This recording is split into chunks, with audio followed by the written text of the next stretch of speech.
آپ نے سامری کا نام تو سنا ہوا ہے، قرآن میں بھی ہے، جس نے موسیٰ علیہ السلام کی قوم کو گائے کے بچے کی پوجا پہ لگا دیا، بچڑے کی۔ اللہ نے کہا سب کو قتل کرو، سارے پکڑے گئے، قتل کیے گئے۔ سامری بھی آ گیا، موسیٰ علیہ السلام نے کہا قتل کرو، جبریل آ گیا۔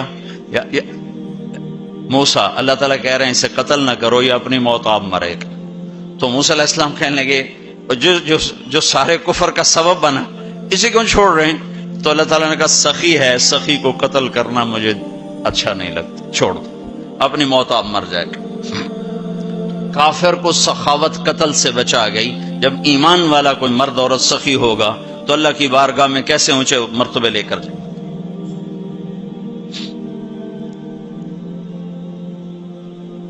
تو اپنے اوپر خرچ کرو وسعت کے مطابق، اللہ نے روکا نہیں ہے، منع نہیں کیا ہے، منع نہیں کیا ہے، لیکن غریب کو بھی یاد کرو۔ زکوٰۃ کو فرض قرار دیا، اور آپ نے فرمایا جس نے مزدور سے کام لیا اور اس کو مزدوری نہ دی، یہ تمہارے کراچی میں ہر وقت ہو رہا ہے، ہر جگہ ہو رہا ہے، جتنا بڑا کوئی طاقتور ہے اتنا وہ اپنے نوکروں پر ظالم بھی ہے، جابر بھی ہے، اور ان کے حقوق بھی مارتا ہے، چونکہ فریاد ہی نہیں کر سکتا۔ میرا پنجاب کا زمیندارہ ماحول سارا ایسا ہی۔ تو آپ نے فرمایا جس نے مزدور سے کام لیا اور اسے موقع پہ تنخواہ نہ دی اور اس کے پیسے مار لیے، تو اس مزدور کا قیامت کے دن میں وکیل بنوں گا، میں اس کا کیس لڑوں گا، اور جس کا کیس میرے نبی نے لے لیا پھر اگلا کوئی بچ کے جا سکتا ہے کہیں؟ اب مزدور کا پسینہ خشک ہونے سے پہلے اس کے ہاتھ میں پیسے پکڑا دو۔ پھر مزدور سے فرمایا، یہ دونوں طرف کا خوبصورت، کیا دین خوبصورت ہے، کہ جو اپنے نوکر کی، جو اپنے مالک کی نوکری بھی پوری دیانتداری سے کرے اور اللہ کی بندگی بھی دیانتداری سے کرے، تو اسے ہر کام پہ دگنا اجر ملے گا، دگنا۔ یعنی میں ایک نماز پڑھتا ہوں، میری 10 ہیں، اس کی 20 ہوں گی۔ میں ایک روزہ رکھتا ہوں، میرا 1 ہے، اس کے 2 ہوں گے۔ میں ایک قرآن ختم کرتا ہوں، میرا 1 ہے، اس کے 2 ہوں گے۔ ایک طرف اپنے مالک کے ساتھ دیانتداری سے نوکری کر رہا ہے، اور ایک طرف اپنے اللہ کے ساتھ دیانتداری سے بندگی کر رہا ہے، دگنا اجر ہو جائے گا۔ تو مال خرچ کرنا یہ تیسری بنیاد۔ چوتھی بنیاد ہے روزہ۔ لا الہ الا اللہ یہ کلمہ تعارف ہے، کلمہ معرفت ہے۔ نماز اس تعارف کو محبت میں بدلنے کا ذریعہ ہے۔ زکوٰۃ، لا الہ الا اللہ یہ تعارف ہے۔ نماز یہ تعلق پیدا کرتی ہے، زکوٰۃ یہ محبت پیدا کرتی ہے، اور روزہ یہ عشق پیدا کرتا ہے۔ یہ یوں ترتیب چل رہی ہے ایسے۔ ایک دم حج پہ ہم چڑھ جاتے ہیں، یہ پچھلی سیڑھیاں طے نہیں کرتے، جیسے جاتے ہیں ویسے ہی واپس آ جاتے ہیں۔ تو لا الہ الا اللہ محمد رسول اللہ یہ تعارف کا کلمہ ہے، تعارف ہو رہا ہے، پہچان ہو رہی۔ جیسے میرا باپ کا ایک تعارف ہو رہا ہے، چہروں سے ہم پہچان رہے ہیں ایک دوسرے کو، کسی کو ہم نام سے پہچانیں گے، پھر ملتے رہیں گے تو تعلق بن جائے گا، ایک دوسرے پر خرچ کریں گے تو وہ محبت بن جائے گی۔ تو لا الہ الا اللہ محمد رسول اللہ یہ کلمہ معرفت ہے، پہچان۔ نماز اس معرفت کو تعلق میں بدلتی ہے، اور پھر زکوٰۃ اس تعلق کو محبت میں بدلتی ہے۔ پھر محبت کو آگے پروان چڑھا کے عشق تک پہنچانا ہے، تو اس کے لیے بھوکا پیاسا رہنا اس کا لازمی امر ہے۔ تو اس کے لیے روزہ رکھا گیا کہ روزے رکھ، اللہ کے لیے بھوکا بھی رہے اور پیاسا بھی رہے۔ اب یہ بھوک اور پیاس مل کر اس کے اندر ایک عشق کی آگ لگاتی ہے۔ پھر یہ عشق مجبور کرتا ہے کہ محبوب کو دیکھوں تو صحیح، اس کا دیدار تو کروں، اور نہیں تو اس کے گھر کا دیدار کروں، کہیں تو نظر آئے، کہیں تو کوئی آثار دیکھوں۔ تو پھر اس کے لیے بلایا گیا کہ اب آؤ والہانہ عاشقانہ مجنونانہ۔ چونکہ جو عاشق ہوتا ہے وہ زیب و زینت سے بے نیاز ہوتا ہے، وہ تو دیوانوں کی طرح آتا ہے، لہذا کہا بھائی دیوانوں کی شکل بناؤ، ٹوپی اتار دو، خوشبو پھینک دو، کنگھی پھینک دو، کفن پہن لو، جوتا بھی ایسا ہو کہ صرف تمہیں گرمی سے بچائے، سردی سے بچائے، اور آؤ میرے گھر کی طرف۔ کراچی میں کہا تضرعا و خفیہ، مجھے یاد کرنا تو آہستہ آہستہ، شور نہ مچایا کرو. اور جب بیت اللہ میں بلایا تو کہا عجب ثج، شور مچاتے ہوئے آؤ. کہ دیوانے شور مچاتے ہوئے پہچانے جاتے کہ دیوانہ ہے، بڑا سنجیدہ ہو تو بڑا عقل مند ہے. کہ نہیں، وہاں عاشق بن کے جانا ہے. عاشق ہوں میں عشق کما میں، یہ میری زبان کی شاعری ہے، تمہیں مزہ آئے نہ آئے مجھے مزہ لینے دو. عاشق ہوں میں عشق کما میں، دل رکھیں وانگ پہاڑاں ہو، سہ سہ بدیاں ہزار علامیں، کر جانے باغ بہاراں ہو. منصور جے چک سولی دیتے، جڑے واقف کل اسراراں ہو. سجدیں سر چائیں نہ باہو، توڑے کافر کہن ہزاراں ہو. عاشق سوئی حقیقی جڑا، قتل معشوق دے مننے. سر نو جوڑے تے مکھ نہ موڑے، ہمیں 100 تلواراں کھنے. سچا عشق حسین علی دباہو، سر دتے تے روز نہ بھنے. یہ حج ہے، یہ حج ہے. اب الحب ان یخفا وقد کم کتمتہ فاصبح عندی قد اناخ وطنبا. یہ ایک لڑکی بیت اللہ کا طواف کر رہی تھی اور یہ شعر پڑھ رہی تھی. اذا شد شوقی ہام قلبی بذکرہ وان رمت قربا من حبیبی تقربا. اور جنید بغدادی طواف کر رہے اور ان کے کانوں میں شعر پڑے. اور شعروں کا ظاہر بڑا جب ہے کہ میں نے تو محبت کو بہت جھٹکے دیے، بہت اپنے آپ کو بچایا، پر عشق نے میرے دل میں ڈیرے ڈال دیے اور خیمے گاڑ دیے، تنابیں کس دیں. مجھے کہیں کا نہ چھوڑا، مجھے کسی کا نہ چھوڑا، میں ایک ہی کی ہو کے رہ گئی. جب اس کا خیال آتا ہے تو میں پاگل ہو جاتی ہوں، جب وہ نظر آتا ہے تو میں ہوش میں آتی ہوں. تو وہ جنید بغدادی کہنے لگے وہ لڑکی بیت اللہ میں کیا کہہ رہی. تو اس نے دیکھا اور ہنس پڑی. لولا التقى لم احجر عن طيب الوطن. کیا سمجھے ہو، میری بات کو غلط سمجھے ہو، مجھے میرے رب کا عشق رات کے اندھیرے میں یہاں لایا، میں کسی اور کی بات نہیں کر رہی. تو کہنے لگی تم کس کا طواف کر رہے ہو؟ تو جنید کہنے لگے بیت اللہ کا. تو وہ زور سے ہنس پڑی اور یوں آسمان کو دیکھا، کہنے لگی واہ میرے رب، تیرے بھی کیسے دیوانے بندے ہیں جو تجھے چھوڑ کے پتھروں کا طواف کرتے ہیں، جو تجھے چھوڑ کے پتھروں کا طواف کرتے ہیں. جنید فرماتے میں تو بے ہوش ہو کے گر گیا، جب ہوش آیا تو وہ بچی جا چکی تھی. تو لا الہ الا اللہ محمد رسول اللہ پہ محنت تعارف، نماز پہ محنت تعلق، مال کا خرچ کرنا محبت، روزے رکھنا عشق، اور حج پھر وصال ہے، ملاپ ہے، ملاقات ہے. دیکھو نا، کوئی عبادت کی شکل ہی نہیں ہے کہ ایک آدمی ننگے سر ہے، 2 چادریں پہنی ہوئی ہیں اور بیت اللہ میں چکر لگا رہا ہے. بھائی کیا کر رہے ہو؟ کہ اچھے کوٹھے تے چڑھ دیکھا، ابھا دیکھا لماں دیکھا، ڈٹھی دل کو دیواں ٹیکاں، سجن ملسم کے مر پوساں. یہ طواف ہے کہ میں تو کبھی دائیں دیکھتی ہوں، کبھی بائیں دیکھتی، کبھی آگے کبھی پیچھے. کہیں میرا محبوب نظر آئے، نہ نظر آئے تو میں مر جاؤں گی، جان کی بازی ہار بیٹھوں گی. میں محبوب کی تلاش تیرے کوچے اس بہانے، مجھے دن سے رات کرنا، کبھی اس سے بات کرنا، کبھی اس سے بات کرنا. حج عشق ہے، وہ ہمیں حاصل نہیں ہوتا ہے، لہذا تھوڑی سی تکلیف آتی. عثمان جی پیسے اتنے لائے نہیں تھے کی کیتا جے ساڑھے نہ، کیونکہ وہ تو کھانے پینے کا پروگرام ہے، کھابا پروگرام ہے. کیا بوفے مجھے یاد نہیں آ رہا تھا، بوفے ٹھنڈا ملا ہے. اس کے تو تصور میں ہی نہیں ہے کہ میں کسے ڈھونڈنے آیا ہوں.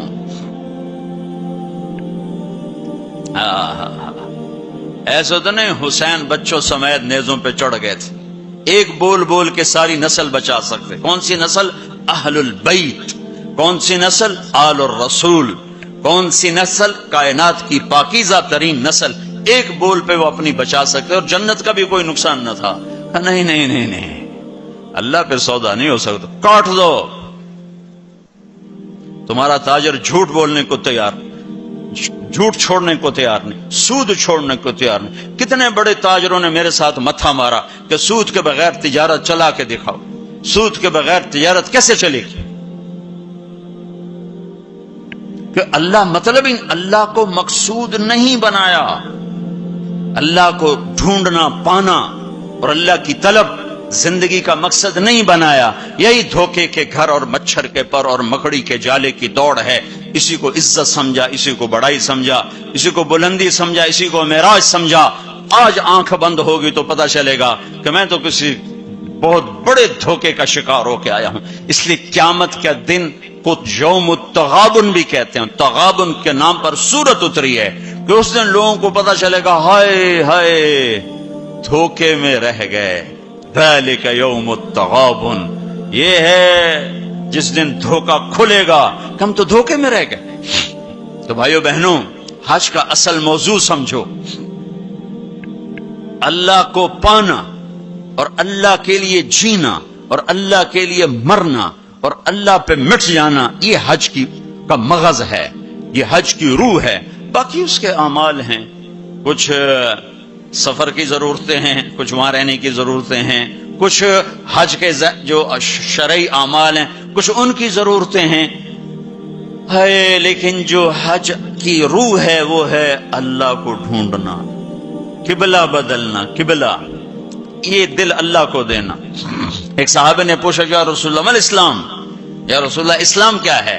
آپ نے کہا ان تسلم قلبک للہ، دل اللہ کو دے دے یہ اسلام ہے، دل اللہ کو دے دے یہ اسلام ہے۔ تو بھائیو بہنوں طے کر کے جاؤ کہ زندگی کو بدل کے واپس آنا۔ اتنے سال اپنی مرضی کے گزار لیے، تو اب اللہ سے مل کے آ رہے ہیں، تو اب باقی زندگی اس کی مرضی پہ گزار دیں۔ اتنا زمانہ اپنی مرضی پہ گزارا ہے، تو اب باقی جو وقت حج کے بعد گزرے گا وہ اللہ کی مرضی پہ گزاریں کہ جو اللہ کہے گا وہ کریں گے، جس سے روکے گا اس سے روکیں گے، جو وہ فرمائے گا اس پر لبیک کہیں گے، جس سے ہٹائے گا اس سے پیچھے ہٹتے چلے جائیں گے۔ تو ہمیں اس کی روح حاصل ہو گئی۔ یہ عبادات ہیں، اور عبادات میں یہ سب سے عالی شان اللہ نے عبادت بنائی ہے الحج۔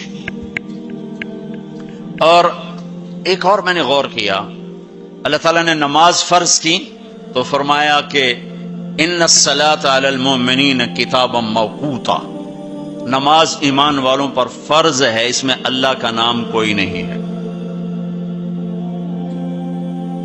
کتب علیکم الصیام کما کتب علی الذین من قبلکم، تم پہ روزے فرض ہیں، اللہ کا نام اس میں کوئی نہیں ہے۔ من شہد منکم الشہر فلیصم، رمضان کا چاند دیکھو تو روزہ رکھو، اس میں اللہ کا نام کوئی نہیں ہے۔ لیکن جب اللہ نے حج کو فرض کیا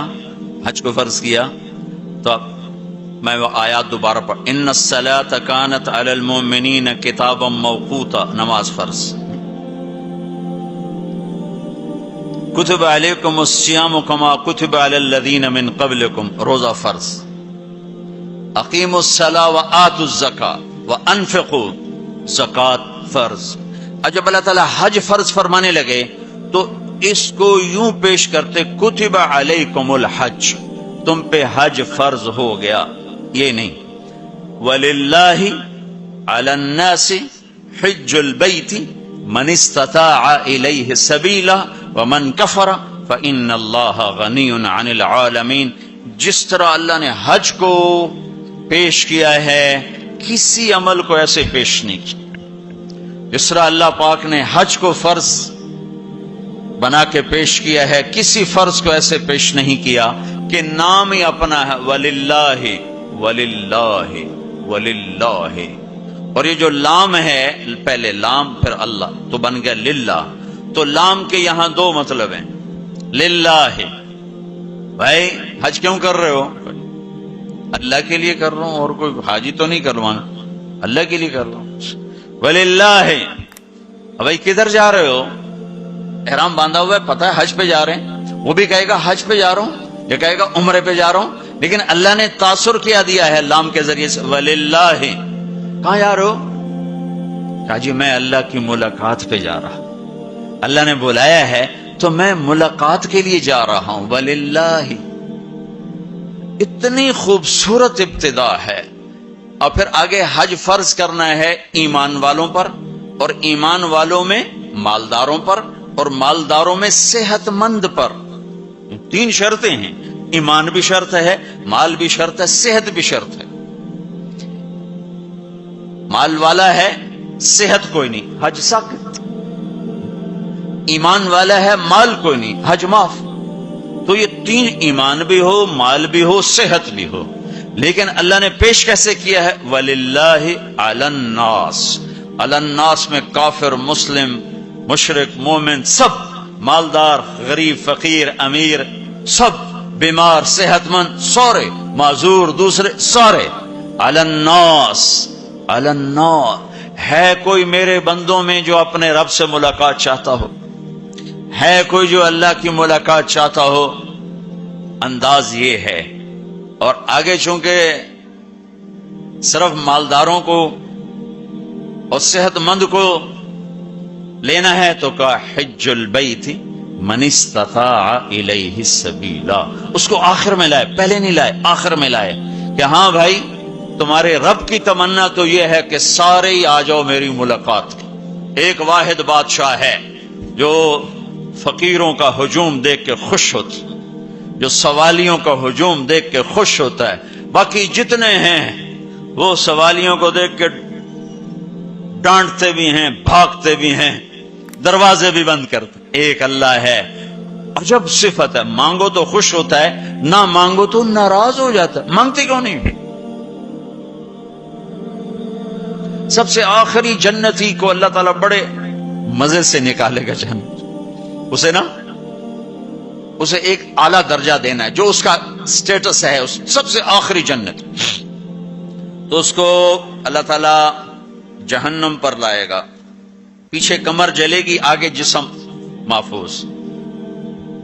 تو اس کے دل میں اللہ سوال پیدا کرے گا، یا اللہ کہ مجھے جہنم سے تھوڑا باہر نکال دے، تیری بڑی مہربانی. تو اللہ کہے گا اور کچھ پھر مانگو گے؟ کہنے بالکل نہیں مانگتا ہوں. تو اللہ اس کو جہنم سے باہر نکال دے.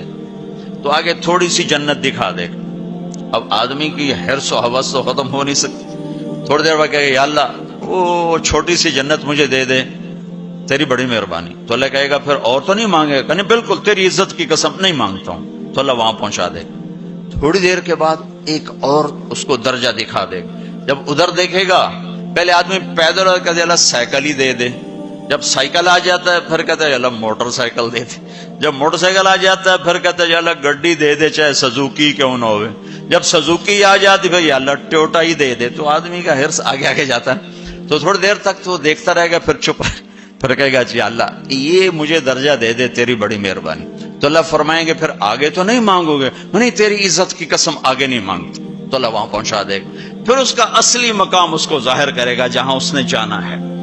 وہ آخری جنتی، میرے نبی نے فرمایا میں آنکھوں سے دیکھ رہا ہوں، جہنم سے نکل رہا ہے اور جنت میں جا رہا ہے. اس کا نام ہوگا جوہینہ. میرے نبی نے بتایا اس کا قبیلہ ہوگا جوہینہ، عرب قبیلہ ہے، عرب. اور جب وہ اس کو، وہ آخری جنتی، اس کو اس دنیا سے 10 گنا بڑی جنت اللہ عطا فرمائے گا، اس زمین سے 10 گنا بڑی.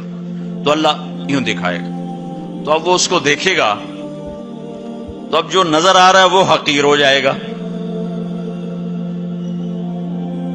تو پھر اس کو سوچ آئے گی جو ہن منگے آتا کہ نہیں ریورس گیئر نہ لگ جائے، دوبارہ پیچھے دوزخ کی واپسی نہ ہو جائے.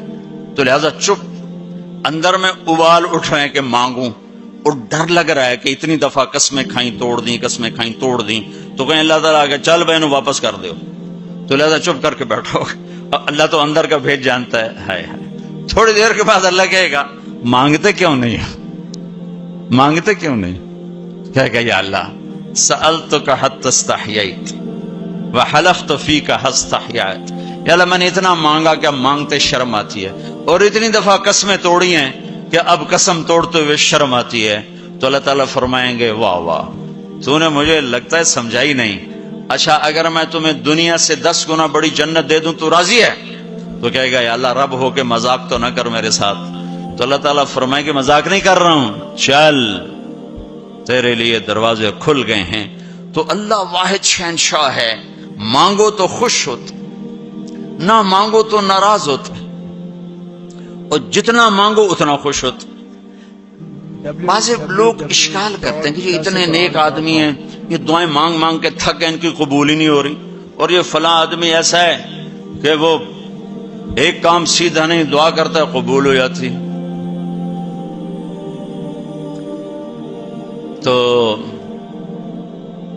میرے نبی نے فرمایا کہ ایک اللہ کے تعلق والا بندہ یا بندی اپنی ضرورت میں اٹکا ہوا ہے اور اللہ سے مانگ رہا ہے اور رو رہا ہے، اوپر سے دروازہ نہیں کھل رہا ہے، کہتا پتہ نہیں کیا ناراضگی ہو گئی ہے، حتیٰ کہ فرشتے سفارش کرتے ہیں کہ یا اللہ یہ اتنے دیر سے بیچاری رو رہی ہے، یہ اتنے دیر سے رو رہا ہے، یا اللہ اس کا کام کر دے۔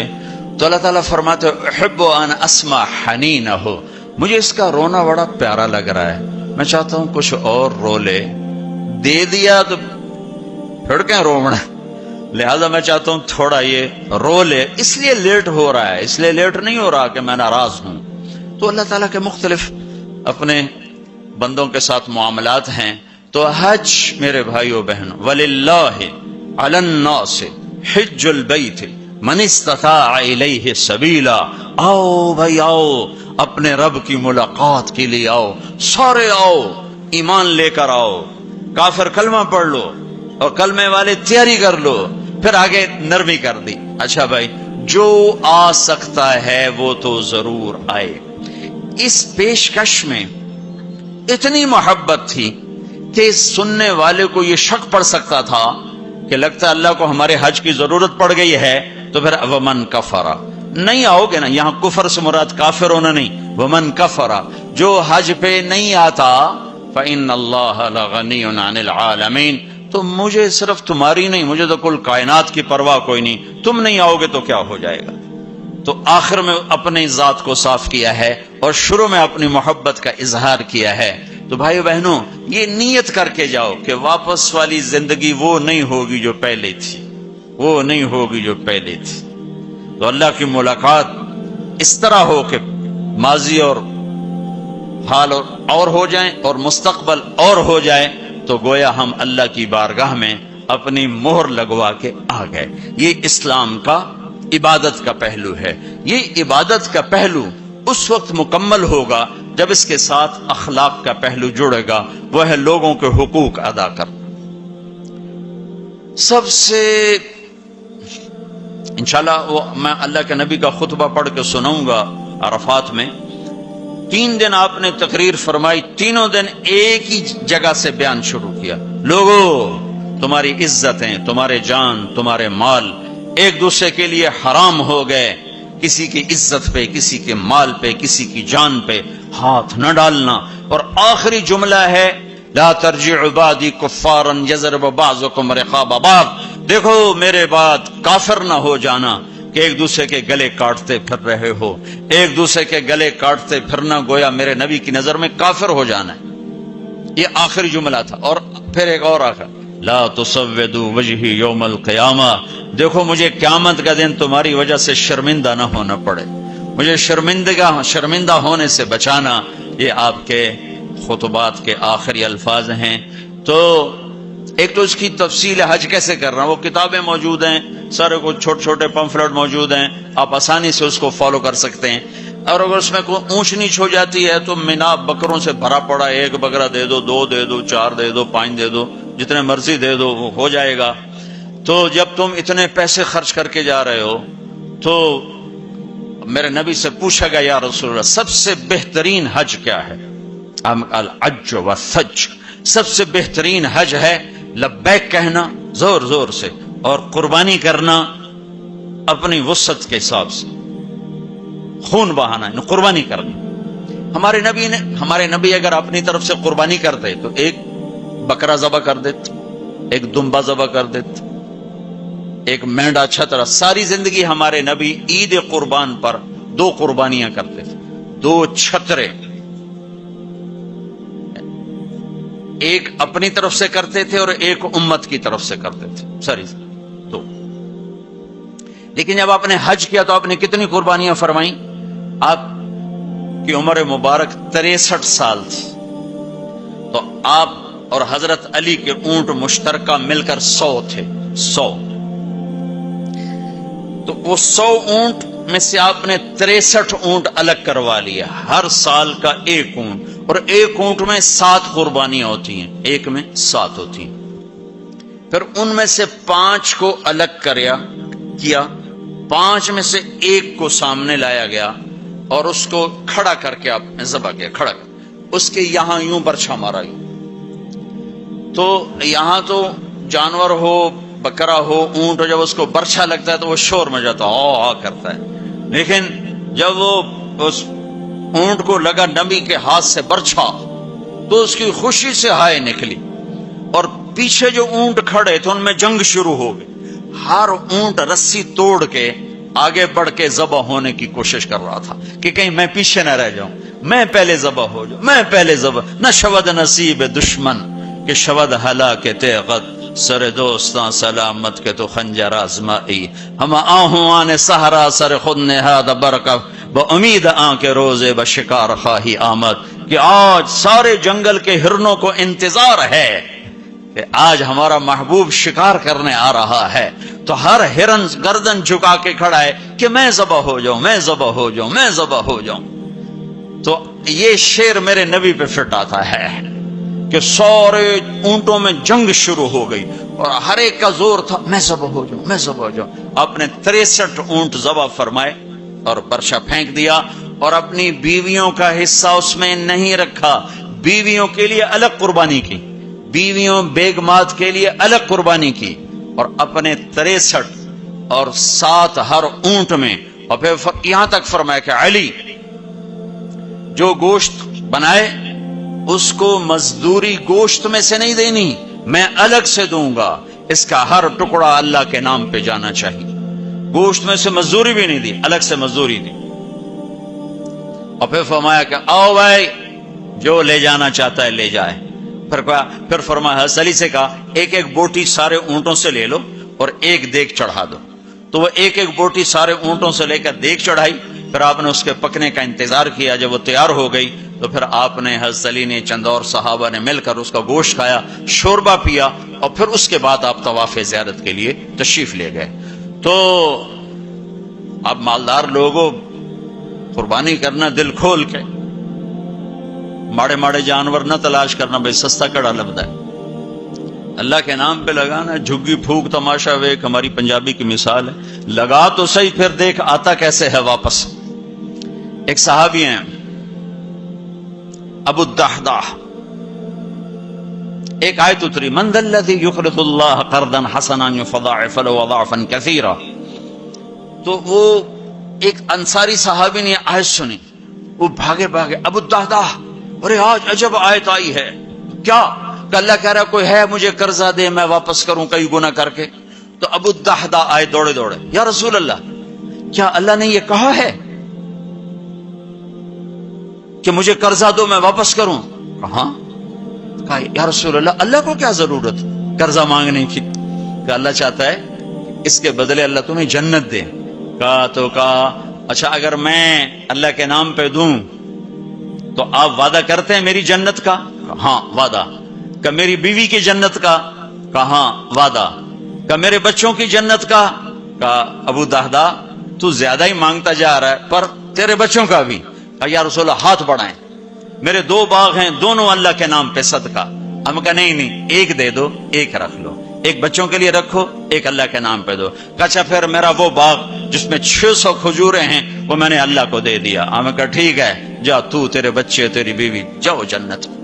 انہوں نے وہاں سے دوڑ لگائی اور باغ میں نہیں گئے، باہر کھڑے ہو گئے کہ کہیں اندر جا کے نیت نہ بدل جائے، جیسے یعنی لوگ سودے سے پھرتے ہیں، دوڑم سارے لٹو بنے ہوئے، 4 پیسے اوپر گیا سودے سے پھر گئے، 4 پیسے نیچے گیا سودے سے پھر گئے، جیسے ایمان اور زبان کا بول کوئی چیز ہی نہیں۔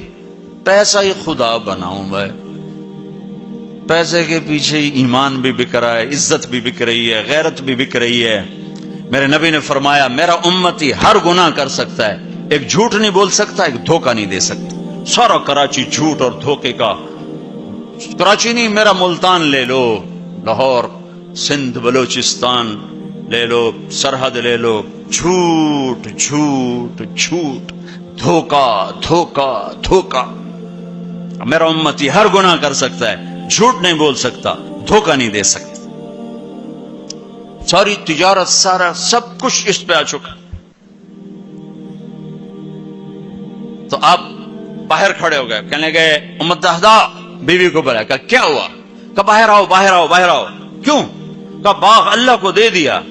اچھا، اس کے بدلے میں تیری میری بچوں کی جنت پکی ہو گئی۔ ان کا ربح البیع ربح البیع، مبارک ہو مبارک ہو، بڑا اچھا سودا کیا، بڑا اچھا سودا کیا، بڑا اچھا سودا کیا۔ تو بھائیو، گن گن کے رکھنے کے شوق نہ کرو، لگانے کا شوق رکھو۔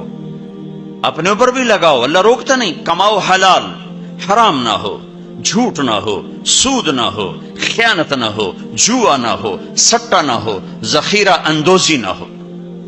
تم سارے تاجر، کراچی کے نہیں پورے پاکستان کے تاجر عبد الرحمن بن عوف کی جیب میں آ جاؤ، جیب میں عبد الرحمن بن عوف رضی اللہ عنہ، جو 10 بڑے صحابہ میں ایک، آپ نے کہا ابو بکر جنتی، عمر جنتی، عثمان جنتی، علی جنتی، زبیر جنتی، طلحہ جنتی، سعد بن ابی وقاص جنتی، عبد الرحمن بن عوف جنتی، عبد الرحمن بن عوف، ابو عبیدہ بن جراح جنتی، سعید بن زید جنتی۔ یہ 10 ٹاپ 10 صحابہ ہیں، ان میں ایک عبد الرحمن ہے۔ جب ان کا انتقال ہوا تو 3 ارب 10 کروڑ 20 لاکھ دینار، اے کاغذ دے نوٹ نہیں، تو انہوں کیویں بے وقوف بنا چھڑا سارا نے۔ کاغذ چاہ کر ٹورے ودن، کوئی سیٹ صاحب، کوئی میاں صاحب، کوئی شیخ صاحب، وہ نیرا کاغذ ہی کاغذ۔ ہوں کاغذ بھی واپس لے کے پلاسٹک دے چھڑیا ہے، کارڈ ہے جی کارڈ۔ مطلب ہم کیسے بدھو بنے، کیسے بدھو بنے؟ ارے دولت سونے اور چاندی کا نام ہے، یہ کاغذ پہ ڈالر باڑے چلے جاؤ، ڈالر بھی لے لو، پاؤنڈ بھی لے لو، جو جتنے مرضی باڑے چلے لو۔ تمہیں بے وقوف بنایا ہے دنیا کے بنیوں نے، تمہیں کاغذ پکڑا دیا، تم سے جائیدادیں لے لی، اور پھر کاغذ بھی واپس لے کر تمہیں کارڈ پکڑا دیے۔ وہ فن لینڈ سے واپسی ہو رہی تھی تو وہ ہمیں بڑا کمرہ چاہیے تھا، وہ کمرہ چھوٹا تھا، وہ کروز تھا، یہ جو بڑے بڑے بحری جہاز چلتے، تو ہمیں کمرہ چھوٹا ملا۔ تو میں نے کہا یار کوئی بڑا کمرہ، تو ہماری جماعت بڑی ہے، تو کوئی بیٹھنے کی ہو، کوئی سونے کی ہو۔ تو ہم وہاں گئے کاؤنٹر پر، تو اس نے کہا جی آپ 2500 کراؤن دے دیں تو ہم آپ کو کمرہ دے دیتے۔ ہم نے کہا لے لو۔ کہا نہیں ہم پیسے نہیں لیتے۔ کیا لیتے ہیں؟ کارڈ۔ وہ کہا بھائی پیسے تو زیادہ، ہم کہا نہیں کارڈ لیں گے۔ اب ہمارے تو پاس کارڈ نہیں تھے، تو سویڈن کا ایک ساتھی ہمارے ساتھ تھا، تو اس نے اپنا کارڈ دیا، تو انہوں نے وہ اس کو کراس کیا، تو اس کو انہوں نے ہمیں بڑا کمرہ دے دیا۔ تو تمہیں تو پاگل بنا گیا بنیا، دنیا کا سب سے بڑا بنیا، تمہیں کاغذ دے کے تمہیں سیٹ صاحب بنا دیا، شیخ صاحب بنا دیا، پتہ نہیں کیا کچھ بنا دی۔ اور عبد الرحمن جو چھوڑ کے مر رہے ہیں وہ کاغذ نہیں، کاغذ نہیں، 3 ارب 10 کروڑ 20 لاکھ دینار۔ ایک دینار 4.5 ماشے کا ہوتا تھا، اور ایک ماشا میں نے سنار سے پوچھا کتنے کا ہوتا ہے، انہوں نے کہا 5000 روپے کا ماشا چل رہا ہے۔ اب اس کو تم ضرب تقسیم کر کے دیکھ لو کہ عبد الرحمن کتنا چھوڑ کے دنیا سے تشریف لے گئے تھے۔ ہم نے کہا عبد الرحمن تاجر الرحمن، عبد الرحمن یہ رحمان کا تاجر ہے، رحمان کا تاجر ہے۔ اتنی بڑی تجارت کی کہ میری تجارت کے 4 اصول تھے، آپ میں تاجر بھی ہوں گے بڑے بڑے، میری تجارت کے 4 اصول رہے۔ کبھی ادھار نہیں خریدا، نمبر 1۔ تمہاری ساری مارکیٹ نکل گئی، اس پہلی شرط ہی ساری مارکیٹ آؤٹ ہو گئی۔ کبھی ادھار نہیں بیچا، جڑے 2-4 رہ گئے وہ بھی بچوں نکل گئے۔ کبھی ادھار نہیں خریدا، کبھی ادھار نہیں بیچا۔ جس نے ادھار خریدا بھی ہو اور ادھار بیچا بھی ہو، ان کو دی رات نیند آ سکتی؟ لین والے سر تے چڑھے ہوں، دیون والے لکے ہوئے ہیں، کدے جاوے؟ نہ بیوی اچھی لگے نہ بچے اچھے لگے۔ تو جس نے نقد خریدا نقد بیچا ہو تو آرام نال ستا بوجھے، پیسے بوجھے چین کسی کو نہ لونا نہ دیونا۔ تو میں نے کبھی ادھار نہیں خریدا، میں نے کبھی ادھار نہیں بیچا، میں نے کبھی اسٹاک نہیں کیا، میں نے زندگی بھر کبھی اسٹاک نہیں کیا کہ بڑھ جائے پروفٹ تو پھر بیچوں، جب پروفٹ ملا فوراً بیچ دیا۔ میں نے کبھی سودے کا عیب نہیں چھپایا، میں نے کبھی سودے کا عیب نہیں چھپایا۔ میرا ایک عزیز کہنے لگا جی مجھے یہ وہ کپڑا مارکیٹ فیصلہ آباد میں کسی تاجر سے میری بات کرا دے، میں ذرا کپڑے کا کام سیکھ لوں۔ میں نے ایک سے کہہ دیا، اس نے کہا جی بھیج دو۔ ہفتے بعد وہ بچہ واپس آیا، اس بچے کے 4 مہینے تبلیغ میں لگے ہوئے تھے۔ میں نے کہا واپس کیوں آ گئے ہیں؟ کہ جو تھے پہلا کام میں سکھائیں کہ عیب لکاونا کیویں، اور پہلے یہ سکھاتے ہیں کہ عیب چھپانا کیسے۔ میں نے کہا چنگا کی تھی واپس آ۔ تو عبد الرحمان جیسے تاجر بنو، ادھار نہیں، ادھار لینا منع نہیں ہے، ادھار دینا منع نہیں ہے، ہاں چین سکون کے لیے، تاکہ تانوں گولیاں نہ کھاونیاں پڑ، نیندراں چڑیاں کتھے رہ گئیاں۔ ایک اربوں پتی آدمی کی بیگم کا فون ہے، مولانا میں دنیا کی بدقسمت ترین عورت ہوں۔ میں نے کہا کیا ہوا؟ ساری رات نیند نہیں آتی، ساری رات نیند نہیں آتی۔ اپنی تجارت میں کسی کا حق نہ مارو، کسی سے جھوٹ نہ بولو، وعدہ کر کے زبان سے نہ پھرو، وعدہ کر کے زبان سے نہ پھرو، اپنے سودے میں کو ہیرا پھیری نہ کرو، اس میں کچھ مسئلہ تو بتاؤ۔ یہ ایک تاجر میرا یہ بیان سن رہا تھا، یہ گاڑیوں کا، پشاور کا تھا، بیان کہیں اور ہو رہا تھا۔ ہماری جماعت گئی پشاور، تو اس کا سب سے بڑا شو روم ہے پشاور میں، تو مجھے لے گیا، تو ایک گاڑی کھڑی تھی ٹویوٹا، کہنے لگا مولانا یہ گاڑی آپ کی وجہ سے 1 سال ہوا ہے نہیں بکی، میری وجہ سے، میں تو آج پہلی بار آیا کہ آپ کا بیان سنا تھا کہ سودے کا عیب بتاؤ، تو یہ گاڑی اتارتے ہوئے، نئی گاڑیاں بیچتا ہے، پرانی نئی گاڑی کا، بعض گاڑیاں جب اتار رہے ہوتے ہیں تو کہیں نہ کہیں سے لگ جاتی ہیں، پھر ہم اس کو پینٹ پونٹ کر کے کہتے ہیں بالکل فریش ہے، تو یہ گاڑی لگ گئی تھی۔ تو اب جو آتا ہے میں اس کو بتاتا ہوں یہاں سے لگی تھی، ہم نے پینٹ کیا، کہتے چھوڑو سن ہور دے ہو، کہ 1 سال ہو گیا۔ میں کہا چل میں خریدار ہوں، مجھے دے، کہا نہیں تیرے سے میں نہیں ڈالتا۔ تو ہماری جماعت وہیں تھی، 1 ہفتہ نہیں گزرا تھا کہ اس کا فون آیا کہ وہ میری گاڑی بک گئی۔ اتنا ہی اللہ دیکھتا ہے، تھوڑا سا دیکھتا ہے بھائی کچا ہے کہ پکا ہے۔ تو صرف حج کر کے گناہ نہ بخشواؤ، سچی تجارت کر کے گناہ بخشواؤ۔ میرے نبی کا فرمان ہے، جو صبح سے شام تک بچوں کو حلال کمانے کے لیے تھکتا ہے اور تھک کے شام کو گھر جاتا ہے، اس کے اس دن کے سارے گناہ معاف ہو جاتے۔ تو بھائیو بہنوں، دین کا دوسرا حصہ ہے اللہ کے بندوں کے ساتھ حسن سلوک، ماں باپ کے ساتھ، بیوی کا خامند کے ساتھ، خامند کا بیوی کے ساتھ۔ اس زبان نے وہ آگ لگائی ہے کہ پوری دنیا میں جو آگ زبان نے لگائی ہے اتنی پیٹرول اور گیس سے بھی آگ نہیں لگتی۔ تو میں آپ سب سے اخلاق کے معاملے میں ایک بات، اس زبان کی حفاظت کرو، اس سے جھوٹ نکال دو، غیبت نکال دو، گالی نکال دو، دل آزاری نکال دو، دل شکنی نکال دو، جو کر جائیں سہ جاؤ، چپ کر جاؤ، پی جاؤ۔ میرے رب کی قسم، بڑے بڑے ولی ابدال تمہاری گرد کو نہیں پکڑ سکی، جس نے زبان کی حفاظت کی اسے کوئی پکڑ نہیں سکتا، وہ اتنی تیز رفتاری سے نکلے گا۔ تو یہ پوری زندگی میں نے بیان کی ہے مختصر وقت میں، صرف حج نہیں میرے سامنے موضوع، یہ ساری چیزیں ہماری زندگی کے ضروری فیکٹر ہیں۔ اور آخری جو میں اخلاق بتا رہا ہوں، حقوق العباد بتا رہا ہوں، یہ بڑا خوفناک چیپٹر ہے۔ اللہ سے معاملہ کچھ گنجائش ہے چونکہ اللہ سخی ہے، لیکن لوگوں سے معاملہ پڑا تو کم بڑا کھو ہو جائے گا۔ اس لیے اللہ تعالیٰ فرمائے گا یہ معاف کرے تو میں کر دیتا ہوں، یہ نہ کرے تو میں نہیں کرتا، تو پھر کیا کریں؟ آپ نے فرمایا میری امت کا سب سے غریب آدمی کون ہے؟ کہا جی جس کے پاس پیسے نہ ہو۔ کا نہیں، میری امت کا غریب وہ ہے جو قیامت کے دن بڑے بڑے عمل لے کر آئے گا، حج، نماز، روزہ، زکوٰۃ، جہاد، تبلیغ، ذکر، تلاوت، پتہ نہیں کیا کچھ، لیکن حقوق العباد برباد کیے ہوں گے۔ کسی کو گالی دی، کسی کو تھپڑ مارا، کسی کی زمین دبائی، کسی کا گھر دبایا، کسی کے خلاف جھوٹا کیس کیا، جھوٹی گواہی دی، نوکر کو مارا، نوکرانی کو مارا، وہ سارے آ جائیں گے، یا اللہ ہمارا حق، کہ اتنی نمازیں دے دو، اتنے روزے دے دو، اتنے عمرے دے دو، اتنے حج دے دو، اتنا ذکر دے دو، اتنی تلاوت دے دو۔ وہ مائنس ہوتے ہوتے ہوتے ہوتے ہوتے وہ زیرو ہو جائے گا، ابھی حقدار باقی ہوں گے۔